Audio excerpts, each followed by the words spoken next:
Livro A Nova Criação, autora Renata Xavier. Agradecimentos.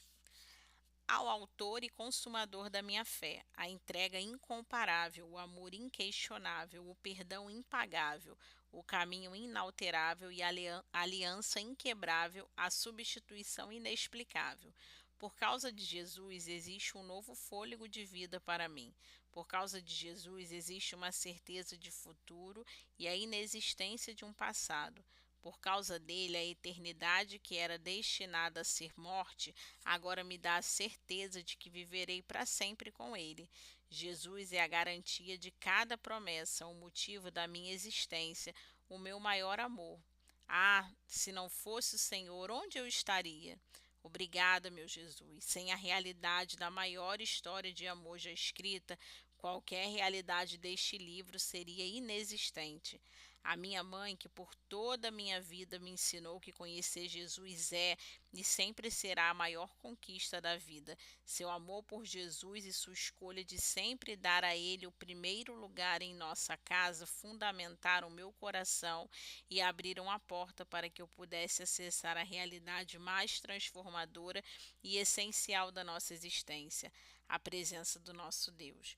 Obrigada, mamãe, por seu amor sem limites, sua entrega incansável e por sempre ser a maior impulsionadora dos nossos sonhos. Amo você com a minha vida. Ao meu dad, meu pai, meu exemplo, meu coração, por toda a minha vida você me mostrou o que o amor de um pai é capaz de gerar no coração de um filho. Ver Deus como meu pai trouxe um sentido real para mim, porque tive em você o melhor pai que um filho poderia sonhar em ter. Que honra ser sua filha, senhora Anísio. Te amo para sempre.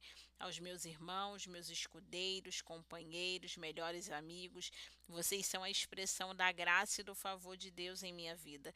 Não escolheria outra família para mim. Amo vocês com todo o meu coração. Aos meus pastores André e Cassi Valadão, andar debaixo do coração e da visão de vocês tem acrescentado tanto valor à minha vida. O maior impacto que um líder pode ter na vida de alguém não está na sua performance na plataforma, mas na sua entrega e coração fora dela. Sua generosidade, amor, compaixão, fé, ousadia e visão tem me ensinado, transformado a minha vida e me inspirado todos os dias a buscar ser mais parecida com Jesus. Honro e amo vocês. Obrigado por tanto. Aos meus alunos, meus carismáticos, esse livro nasceu como fruto de tudo que vivemos dentro da sala de aula. Cada momento com vocês tem transformado a minha vida e me aproximo mais do nosso Senhor. Não escolheria outra vida senão a de dedicar meus dias para fazer Jesus conhecido. Obrigado por cada um. Faço minhas palavras do apóstolo Paulo. Vocês são minha alegria e minha recompensa. Amo vocês. Prefácio. Um dos temas mais importantes e ao mesmo tempo menos explorado no meio cristão é a realidade da nova criação. Nós nunca podemos nos esquecer de que a maneira como Deus nos trata e age em nossa vida é a partir dessa nova realidade em Cristo. Todos esses ensinos e palavras que Renata Xavier traz nesse livro são transformadores. Como alguém que vem de uma longa linhagem de evangélicos, sendo a quarta geração, posso dizer que minha vida foi completamente revolucionada quando fui mergulhado nos ensinos sobre a nova criação. Ao compreender e vivenciar a nova criação, você começará a ver a vida com outros olhos. A maneira como Deus opera em sua vida será sobre a luz dessa nova identidade. Eu tenho a certeza de que aqueles que lerem e meditarem neste livro, seja uma, duas, três vezes ou quantas forem necessárias, acessarão uma nova dimensão de autoridade, liberdade, prosperidade e cura. Eles experimentarão um nível mais profundo de fluir no Espírito Santo, sem dúvida alguma. Afinal, somos uma nova criação em Cristo Jesus, criados à imagem e semelhança dele para realizar boas e grandes obras para a glória de Deus. Que em nome de Jesus você mergulhe totalmente nessa nova realidade de vida que é eterna e está à sua disposição para ser vivida todos os dias. Você foi chamada a se sentar à mesa com ele, à destra do Pai, nos lugares celestiais com Cristo Jesus.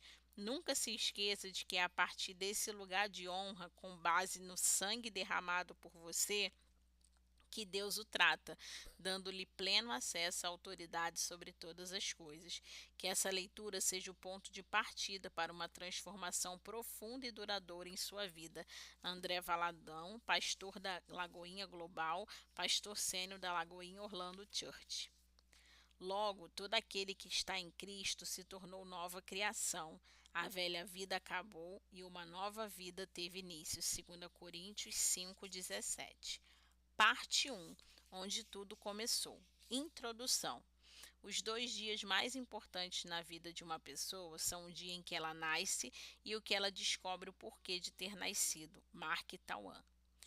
Você sabe o que é uma olaria? Se entrar em uma, será fácil perceber do que se trata. Você notará algumas características bem específicas: o forno de barro, onde os vasos modelados são colocados para o cozimento do barro, as bancadas para secagem e armazenamento, onde se encontram diferentes categorias de vasos, terminados, quebrados e alguns a serem finalizados. Você encontrará também a roda do oleiro, onde ele modela o barro e, claro, o personagem principal, o oleiro. Uma olaria sem oleiro não tem sentido, porque tanto a ideia e o propósito de criar o vaso quanto a execução, ou seja, a criação do vaso, vem dele. Antes de o vaso ser modelado, seu criador, o olheiro, já sabe de antemão onde e como aquele vaso será utilizado. Portanto, quais características ele precisa ter para cumprir o propósito pelo qual está sendo criado.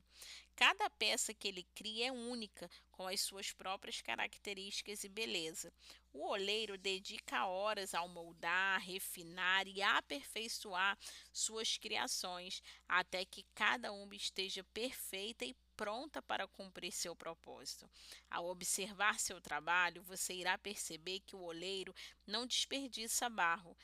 Tanto eu e você nunca enxergássemos o valor de um bocado de barro, mas o que talvez eu e você considerássemos desperdício seja exatamente o que o oleiro chama de potencial. Ele prepara o barro, retira suas impurezas e, com paciência e dedicação, molda o barro, dando-lhe uma nova forma. Após várias horas de trabalho, o pedaço de barro que antes era desprezado torna-se uma obra-prima. Na criação de um vaso não existe remendo. Para um vaso ser feito novo, é preciso começar do zero. Toda deformidade é remodelada e um vaso completamente novo é criado. Esse é exatamente o poder transformador de Cristo em nossas vidas. Quando entregamos nossa vida a Ele, não somos apenas melhorados ou consertados. Assim como o oleiro transforma o barro, Jesus nos recria completamente, fazendo de nós uma nova criatura. Ele remove nossas impurezas, molda o nosso caráter e nos dá um novo propósito e identidade. Quando tem um encontro com Cristo, você se torna uma pessoa totalmente nova. Tudo que fazia parte da sua vida antiga não conta mais. Significa que você agora é uma nova pessoa, com uma nova identidade e uma nova realidade. Quando a palavra de Deus diz que em Jesus tudo se fez novo, não quer dizer que você foi apenas melhorado, como acontece com o pneu recalchutado. É muito mais do que isso. Significa que você foi recriado, renovado e que há uma nova realidade ao seu respeito. A sua velha vida, com todos os seus erros e falhas, fica para trás. Assim como o oleiro transforma um pedaço de barro em uma obra-prima, Jesus nos transforma de dentro para fora, dando-nos uma nova vida cheia de propósito e significado. Esta nova vida não é apenas uma versão melhorada da antiga, é uma recriação completa em Cristo. Somos feitos novos, deixamos para trás nossas velhas maneiras e abraçamos a nova identidade que Ele nos dá. Essa é uma das verdades mais poderosas que você precisa entender ao conhecer Cristo como seu Salvador. Compreender isso transformou a minha vida e acredito que transformará a sua também. Tudo que a palavra de Deus diz que você é tem e pode fazer, você realmente é, tem e pode fazer. Você agora é uma nova criação, com uma nova identidade, uma nova realidade, um novo começo. Mas tudo isso só faz sentido quando você descobre a sua origem. Toda história tem um começo. Histórias podem ser contadas a partir de diferentes pontos de vista, mas a verdade é que todas elas precisam partir de um ponto final, uma origem. Tudo que foi criado carrega um propósito por trás da criação. Nada é feito por acaso. Quando falamos de origem, falamos de matéria-prima, o princípio pelo qual algo existe. Origem fala de um lugar que gera realidades que antes não existiam. A origem determina o futuro e não tem passado. A origem determina propósito e demonstra valor. Em Isaías 51:1, o profeta chama a nossa atenção dizendo: lembrem da rocha da qual foram cortadas, da pedreira de onde foram tirados. Ou seja, lembre-se da origem. Quero começar as primeiras páginas desse livro lhe fazendo uma pergunta bastante simples. Você sabe de onde veio? Afinal, então, qual é a sua origem? Conhecer a resposta a essa pergunta é essencial, porque é ela que vai nortear a sua vida, trazer verdades para a sua história, identidade para o seu coração e destino para os seus pés.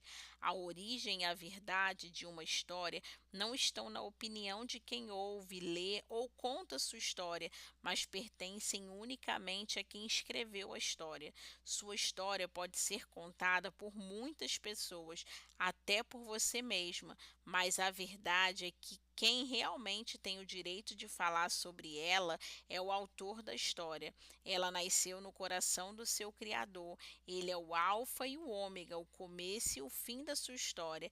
E se ele é o começo e o fim, isso significa que ele tem o poder de cobrir cada detalhe do percurso. A verdade da sua história está em quem teve a ideia de escrevê-la. Em tudo isso, você vai perceber que toda a nossa vida é rodeada por criações. Vivemos e nos movemos porque um dia algo que não existia foi criado. Seu carro, a sua cadeira onde você está sentado, a lâmpada que talvez esteja ajudando você a ler as palavras desse livro. Sabe por que você usufrui dos benefícios dessas criações? Porque conhece o propósito pelo qual elas existem. O carro é um meio pelo qual você chega ao destino pretendido. A cadeira é o que sustenta seu peso enquanto você descansa. A lâmpada provê luz para iluminar o que está nas sombras e o faz enxergar com clareza o que você não percebia sem ela. Você consegue ver? Toda a criação carrega um propósito conectado a ela. Mas sabe por que muitas vezes vivemos a vida sem usufruir completamente dos benefícios de uma criação? Porque não entendemos qual foi o propósito, a ideia por trás dela. Da mesma maneira, quero que você descubra não só onde a sua história começa e quem você é, mas também o propósito por trás da sua criação e quais são os benefícios e as realidades que você deveria usufruir por causa disso. Este livro é uma jornada para descobrir o propósito pelo qual você foi criado, entender a sua identidade em Cristo, as realidades da nova criação e viver plenamente as promessas de Deus para a sua vida. Escrevi cada página pensando em você, para ajudá-la a entender e viver a plenitude de sua nova identidade em Cristo. Vamos explorar junto o que significa ser uma nova criação e como essa nova realidade pode transformar radicalmente a sua vida. Esse é o início de uma vida cheia de significado, propósito e abundância em Cristo. Prepare-se, porque eu vim apresentá-lo a você mesmo. Capítulo 1. A primeira criação. Há uma melodia suave no ar. Agora respire fundo. Você vai perceber o frescor que envolve tudo ao seu redor. As folhas ainda estão molhadas de orvalho, exalando uma fragrância pura e revigorante. Esse frescor vem das águas que brotam no chão sem cessar, noite e dia, regando a relva verdejante. Uma imensidão de verde em diversas tonalidades preenche a paisagem. A terra é fofa, mas firme. A relva cobre o chão ao redor, em um verde profundo que se estende ao infinito e enche nossos olhos. Mais acima, ele se encontra com verdes mais escuros, verdes amarelados, verdes foscos e verdes brilhantes, que colorem as copas das árvores em uma vastidão de folhas. Há muitas árvores por todos os lados, de diferentes tamanhos e formas, espalhados nessa imensidão de verde, cores e vidas. Em algumas dessas árvores vemos frutos. Alguns frutos são familiares a nós, mas há outros frutos que nunca vimos. Como podem existir tantos tons e cores? Como podem existir tantas formas diferentes? Continue olhando ao seu redor e note que as cores não estão apenas nas folhas das árvores e em seus frutos. Na verdade, parece que plantaram jardins dentro de pomares. Olhe ao redor e veja lindos pomares carregados de frutos que se encontram com jardins de tirar o fôlego, repleto de flores com cores vibrantes que contrastam com flores de cores suaves, em uma diversidade de forma, tamanho, beleza e vida por toda parte. O refrigério que você sente vem não apenas das águas que regam o jardim, mas também se juntam ao frescor do rio que cortam esses paraísos. Suas águas são cristalinas e tranquilas, águas que refrigeram, cercam por pastos verdejantes. Parece que já ouvimos sobre um lugar assim, descrito por um salmista. Espécies infinitas de peixes habitam essas casas, cada uma mais colorida que a outra, trazendo mais beleza e vida. E a cantoria? Ouvimos o som de pássaros que se juntam ao som das águas, ao som dos animais que correm pela relva, que encontram seus ninhos nessas árvores e que se aconchegam nesses jardins. Sons que se unem ao som das folhas sopradas pelo vento, uma brisa poderosa, um sopro de vida. Parece que nada está fora do lugar. Existe harmonia entre todos os sons e também cores entre toda a criação. Nenhuma fruta parece estar passando por tempo a ponto de apodrecer. Não há uma pétala sequer dando sinais de que irá murchar. Nenhuma flor mostrando que vai morrer. Aliás, morte é uma expressão e uma dimensão desconhecida por aqui. Parece que tudo foi criado dentro de um padrão perfeito e realmente foi. Seja bem-vindo, você chegou ao Éden, você está no jardim do Senhor. Você pode estar se perguntando por que um lugar com essa perfeição foi criado? Qual o propósito desse lugar existir? Em Gênesis, no capítulo 1, vemos que toda a criação foi feita de acordo com a plena e perfeita vontade de Deus, estabelecida pelo padrão divino, pelo seu falar, e nada se tornou tudo. A cada haja declarado por Deus, tudo o que conhecemos tomou forma pela primeira vez, e viu Deus que era bom, e a expressão que repete cada vez que Deus manifestava sua vontade. Esse é o poder da palavra declarada. Desde a criação do mundo, podemos perceber que o poder das palavras é evidente. Deus, sendo onipotente, poderia ter criado o mundo de inúmeras formas, em um piscar de olhos, estalando os dedos, escrevendo no ar, mas escolheu usar declarações para formar sua criação. Assim, Deus mostrou que tudo obedece a uma ordem audível, como está escrito em Hebreus 11:3. É pela fé que entendemos o universo foi criado pela palavra de Deus e que aquilo que pode ser visto foi feito daquilo que não se vê. Mas de repente, em um dado momento da criação, o padrão muda. Deus deixa de criar a partir das palavras, passando a esculpir algo com suas próprias mãos. Durante de toda a perfeição da criação até aqui, algo completamente novo está sendo feito na forma, na estratégia e no propósito. O homem, a origem do homem. Diferente de Deus, que é eterno e nunca teve uma origem, o homem teve seu início. Ele não nasceu de uma explosão ou evolução, mas foi projetado pelo próprio Deus que o formou com suas mãos e o destinou a cumprir um propósito específico. O homem veio de Deus para Deus e a fim de cumprir um propósito que nasceu no coração de Deus. De acordo com o que a Bíblia revelou acerca da criação do homem, podemos estabelecer algumas características notáveis que distinguem o homem do restante da criação. 1. Foi formado a partir de um conselho divino. A singularidade desta criação é evidente antes mesmo de Deus começar a trabalhar. A palavra de Deus revela que houve uma reunião extraordinária no céu, um conselho divino entre Pai, Filho e Espírito Santo, na qual foi discutida a criação do homem. Você percebe que o céu fez uma reunião para falar de sua criação? Que tipo de importância você carrega para ter sido um assunto no céu? Qual é a imensidão do seu valor a ponto de o céu parar para planejar você? Você nasceu no coração de Deus do universo. E disse Deus: façamos o homem à nossa imagem, conforme a semelhança, e domine sobre os peixes do mar, e sobre as aves do céu, e sobre o gado, e sobre toda a terra, e sobre todo o réptil que se move sobre a terra. Gênesis 1, 26.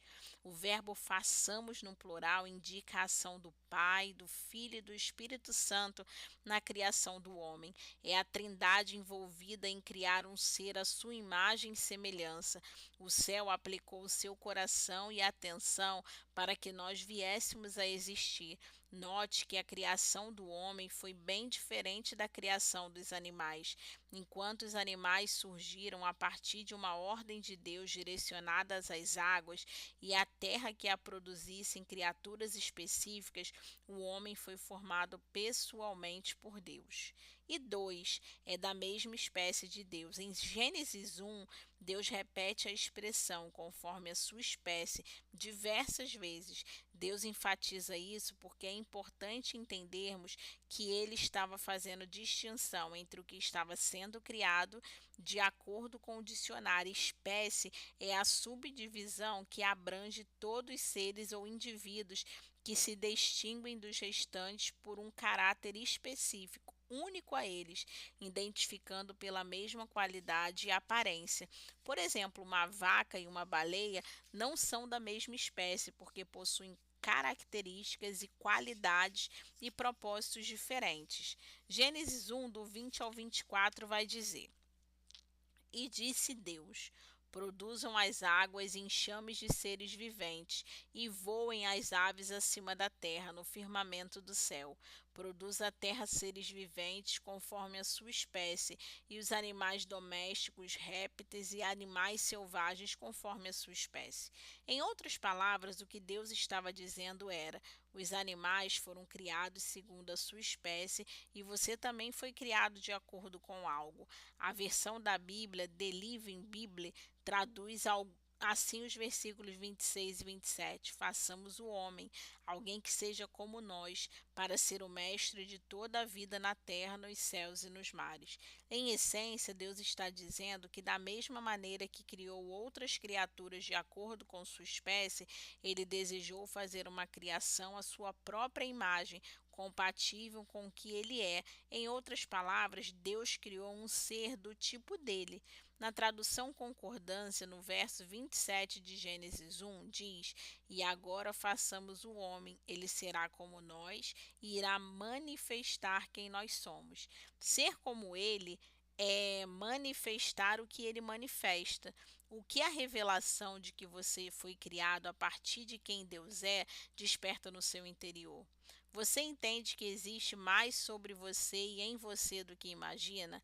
Há uma realidade acessível apenas quando entendemos nossa origem divina. Se Deus nos criou para sermos como Ele é e para manifestarmos o que Ele manifesta, isso significa que Ele planejou para nós uma vida tão plena quanto a que Ele vive, o mesmo tipo de vida que o próprio Deus experimenta. Os animais foram criados segundo a sua espécie, já o homem foi criado à imagem e à semelhança de Deus. E 3. Recebeu a vida de Deus. Ele formou o Senhor Deus, o homem do pó da terra, e soprou em suas narinas o fôlego de vida, e o homem foi feito alma vigente. Gênesis 2:7. Depois de formar o homem à sua imagem e semelhança com as suas próprias mãos, Deus colocou nele a sua própria vida. A expressão fôlego de vida nesse versículo se origina de uma palavra em hebraico que significa inspiração, vida, iluminação, esclarecimento divino. Significa Deus transferindo vida e sabedoria para dentro do homem. Em outras palavras, o Senhor está transferindo sua própria vida para o homem. Assim, a partir disso, ele é considerado um ser vivo. Ora, ter apenas o formato de Deus não era suficiente, ter suas características moldadas não era suficiente. Para que o homem pudesse ter vida, ele precisaria desse fôlego. Então podemos entender que fôlego de vida não foi somente um sopro de vida, mas uma transferência de Deus para o homem. É tão precioso perceber, através dos detalhes da criação do homem, que o coração de Deus estava completamente dedicado e envolvido no que ele estava criando. O tipo de vida que ele queria que nós tivéssemos, o tipo de fonte, não era qualquer vida que ele estava gerando. Posso lhe mostrar algo lindo? Vamos aprofundar um pouco mais. A mesma palavra hebraica usada para fôlego de vida aqui se repete em textos sobre Ezequiel e Jó. Isso não é por acaso. Quando vemos na Bíblia uma repetição da mesma ideia, significa que há uma verdade que a palavra quer revelar. Vamos explorar juntos? Em Jó 32:8, a Bíblia diz: Mas é o Espírito dentro do homem que lhe dá o entendimento, o sopro do Todo-Poderoso. Outras versões vão dizer a inspiração do Todo-Poderoso. A palavra aqui no original hebraico é ruá, que também aponta para o mesmo significado que vemos em Gênesis 2:7. Ar em movimento, seja sopro do vento ou o que sai das narinas, portanto, a força vital, os pensamentos e os sentimentos, a mesma que aparece lá em Gênesis na criação do homem. Aqui novamente é o espírito, ruá, que traz sabedoria, entendimento e sopro do Todo-Poderoso. Mais adiante, no contexto bíblico, quando o profeta Isaías se coloca diante de um vale de ossos secos que a Bíblia diz que estavam sequíssimos, ou seja, sem qualquer perspectiva de vida ou propósito, ele libera a palavra que Deus lhe ordena. Os ossos começam a se juntar e começam a ganhar tendões, carne e pele, mas ainda não havia vida. Ezequiel 37:8 diz: Não havia espíritos nele. Mais uma vez, a palavra original é ruá, como em Jó. Outras versões, como a Almeida Corrigida Fiel, dizem que não havia neles espírito. Você consegue perceber que o profeta conecta a vida ao espírito para que o propósito daquele exército pudesse se cumprir novamente? Ter apenas a forma não era suficiente, algo mais precisava acontecer. Então chegamos ao versículo 9 e 10. A seguir ele me disse: Profetize ao Espírito, profetize, filho do homem, e diga-lhe: Assim diz o soberano Senhor: Venha desde os quatro ventos, ó Espírito, e sopra dentro desses mortos, para que vivam.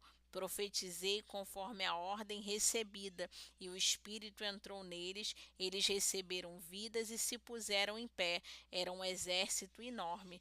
Isso mostra que é o sopro de Deus, o seu Espírito, que traz a verdadeira vida e propósito. Sem ele, somos apenas uma forma sem função.